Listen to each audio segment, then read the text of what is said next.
58 nouveaux cas de Covid-19, 3 décès et 9 guérisons. C'est le bilan enregistré ces dernières 24 heures dans le pays.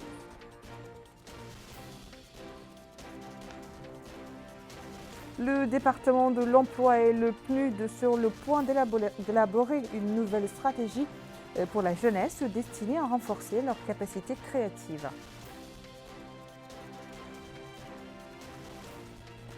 Les gestes barrières des mesures que nombre de citoyens continuent d'ignorer en dépit de l'augmentation des cas de Covid-19. Voilà pour les titres. Bonsoir. D'abord, le courrier du président de la République, Mohamed Ould-Cheikh El-Ghazouani, a félicité aujourd'hui dans un message le président de l'Italie, Sergio Mattarella, à l'occasion de la célébration de la fête nationale de son pays.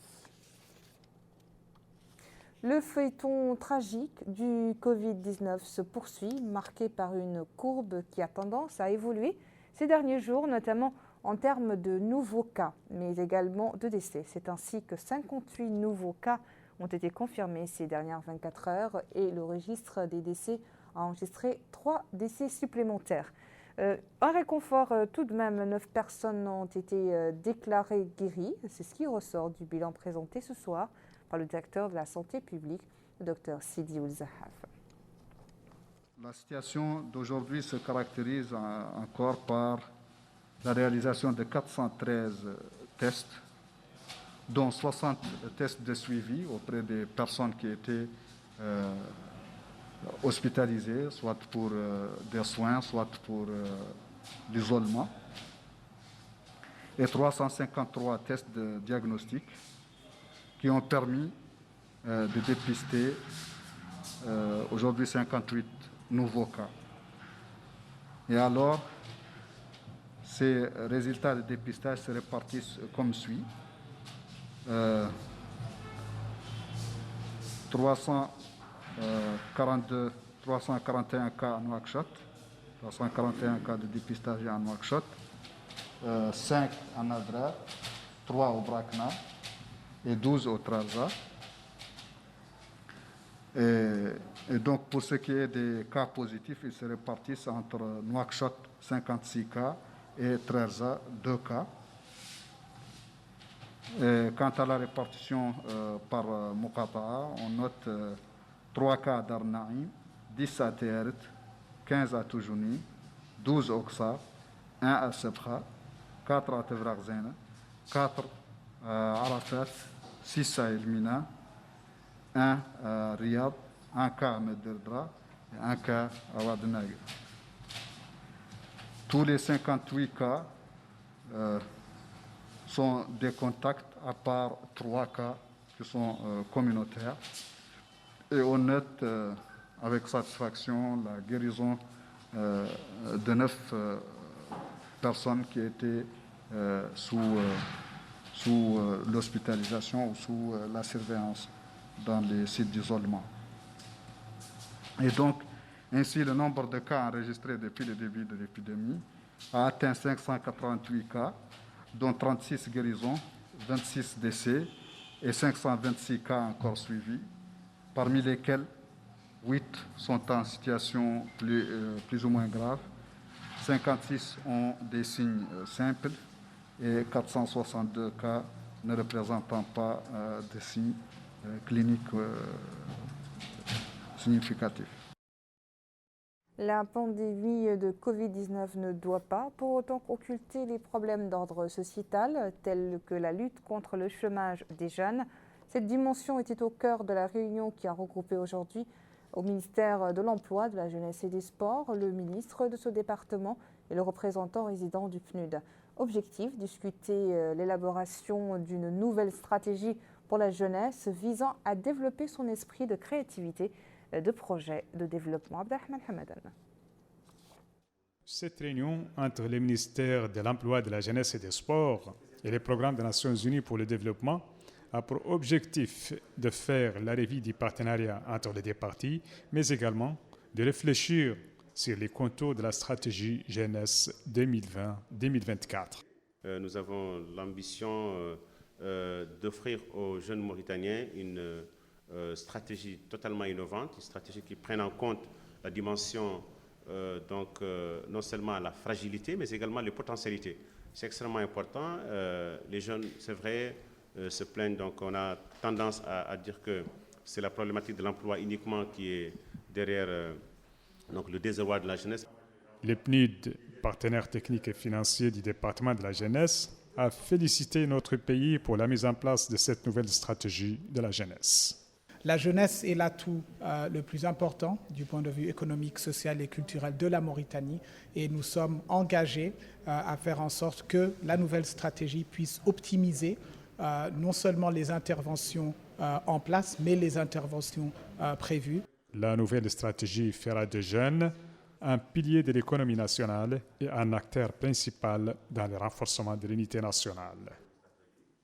L'hivernage s'annonce. Les averses sont tombées hier soir sur les localités relevant des wilayas de la Saba et du Guidimara. Les quantités enregistrées pour le pluviomètre sont les suivantes.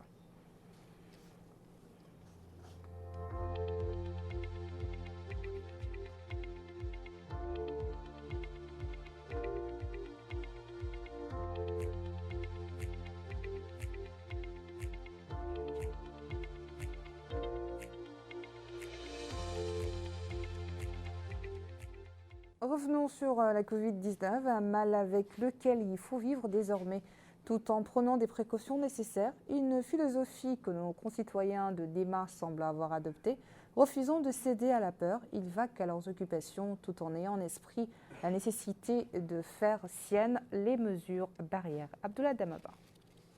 Les habitants de la ville de Nema continuent de vaquer à leurs occupations. Ce nonobstant, la pandémie du Covid-19 qui sévit, la vie a repris son cours normal, que ce soit au niveau des principales artères de cette ville qu'au sein du marché de ces localités.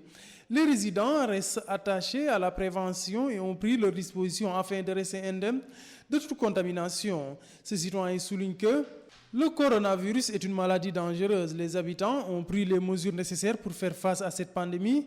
Cet autre résident souligne que les autorités de la ville de Nema se sont acquittées de leurs tâches dans le cadre de la lutte contre cette maladie, particulièrement en matière de sensibilisation.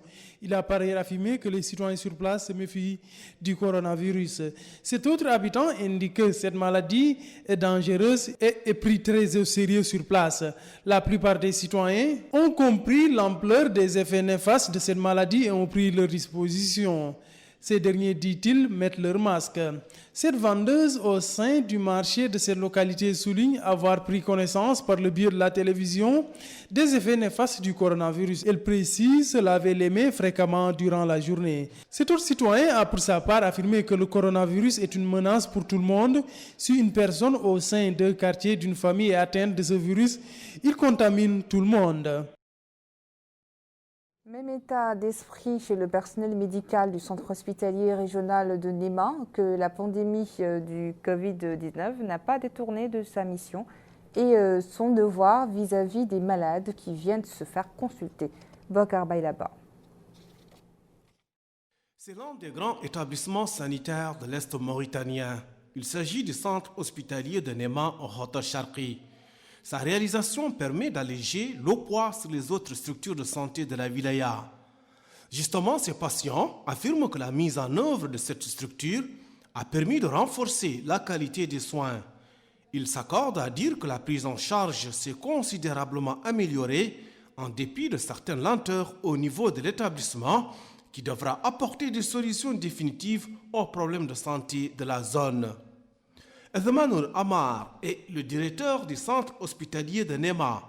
Il rappelle que l'établissement dispose d'une capacité de 150 lits et comprend des services d'urgence, de laboratoire, d'hospitalisation, de maternité, de pédiatrie, de radiographie, de chirurgie, de médecine générale, entre autres. Certes, tous les autres services de l'établissement travaillent en plein temps pour assurer les consultations et les traitements de certaines pathologies. Il n'en demeure pas moins que la pandémie du coronavirus a fortement pesé sur le travail du personnel soignant. D'ailleurs, le directeur affirme que le centre hospitalier de Nema a déployé des moyens humains et techniques afin de parer à toute éventualité, rappelant que le personnel soignant travaille d'arrache-pied pour juguler la propagation de la pandémie. En somme, le centre hospitalier de Nema a encore pris une grande dimension en cette période de lutte contre le Covid-19.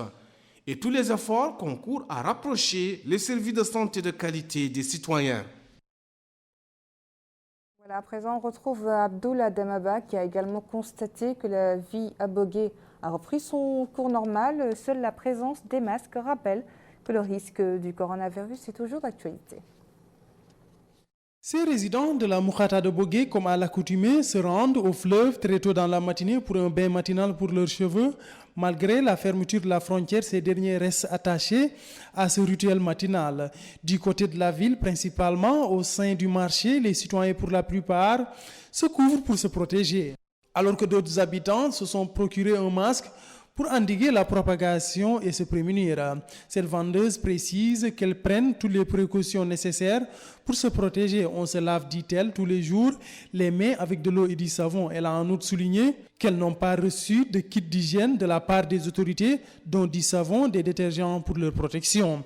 Cette autre vendeuse demande à tout un chacun de ne sortir de chez soi que pour une raison valable et existentielle. Si, dit-elle, la personne doit sortir pour aller à titre d'exemple au marché, elle demande de mettre un masque et des gants. Une fois de retour, poursuit-elle, elle demande de ne pas avoir de contact avec personne et de se laver les mains avec de l'eau et du savon.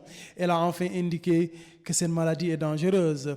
Au sein des différents quartiers de la Moukhata de Bogué, les résidents ont mené des campagnes de sensibilisation afin de sensibiliser les habitants sur les mesures préventives à adopter face au Covid-19. Au sein de la structure sanitaire de cette Moukhata, le personnel soignant est à pied d'œuvre dans le cadre de la lutte contre le coronavirus. El Aliya Mohamed Lamine, infirmière, a indiqué que toute personne qui vient pour se consulter, le personnel soignant vérifie que le mal dont souffre le malade n'a rien à voir avec le Covid-19. Elle a par ailleurs affirmé qu'au niveau de la Moukhata de Bogué, aucun cas de coronavirus n'a été enregistré jusque-là. Bientôt, ils s'en passeront, mais en attendant, le programme pastoral spécial continue de soulager les éleveurs pour lesquels l'État a fourni, à des prix réduits, des centaines de tonnes d'aliments de bétail. À Darlet Nouadhibou, les magasins regorgent de sacs de blé, comme l'a constaté le Wali lors d'une visite d'information. Bokar Baïlaba. Au Darlet Nouadhibou, l'opération de vente d'aliments de bétail se poursuit à l'image des autres wilayas du pays. Cette opération s'inscrit dans le cadre du programme pastoral spécial destiné à atténuer les effets du déficit pluviométrique. En d'autres termes, il s'agit de soutenir les éleveurs pour faire face à cette situation difficile. D'ailleurs, le Wali du Darlet Nouadhibou, Yahya Ould Cheikh Mohamed Val, s'est informé de l'état d'avancement de l'opération de vente d'aliments de bétail, dont le stockage et la distribution sont assurés par le commissariat à la sécurité alimentaire. Au terme de la visite, il a déclaré que cette opération s'inscrit dans le cadre du programme pastoral spécial 2020. En d'autres termes, il s'agit de soutenir les éleveurs en cette période difficile.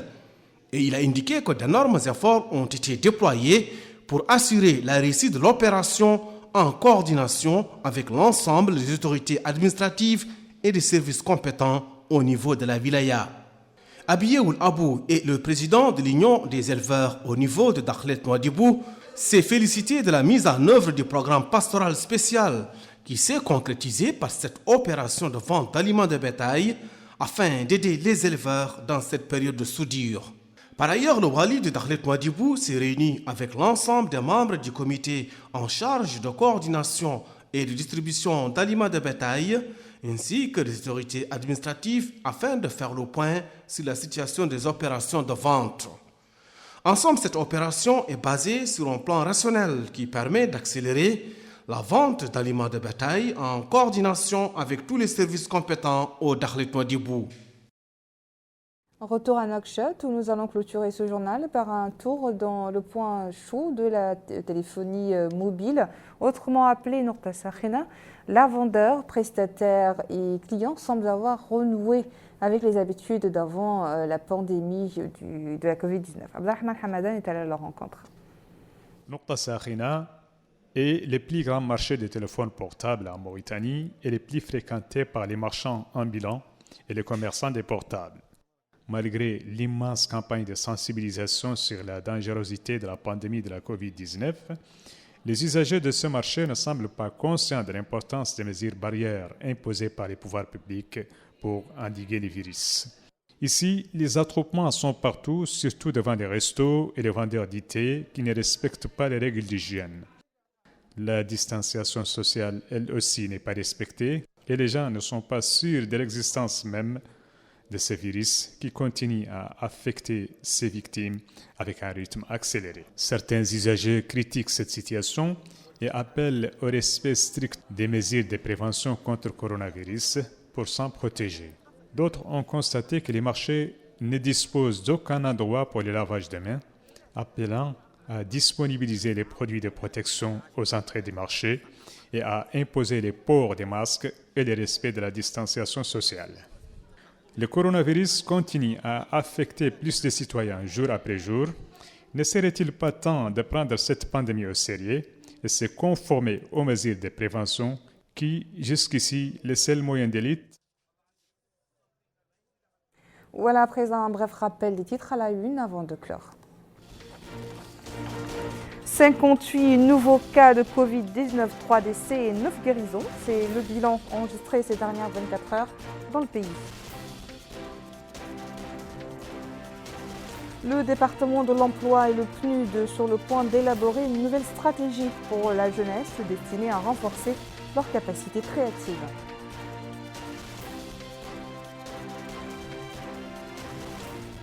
Les gestes barrières de mesures que nombre de citoyens continuent d'ignorer en dépit de l'augmentation des cas de coronavirus.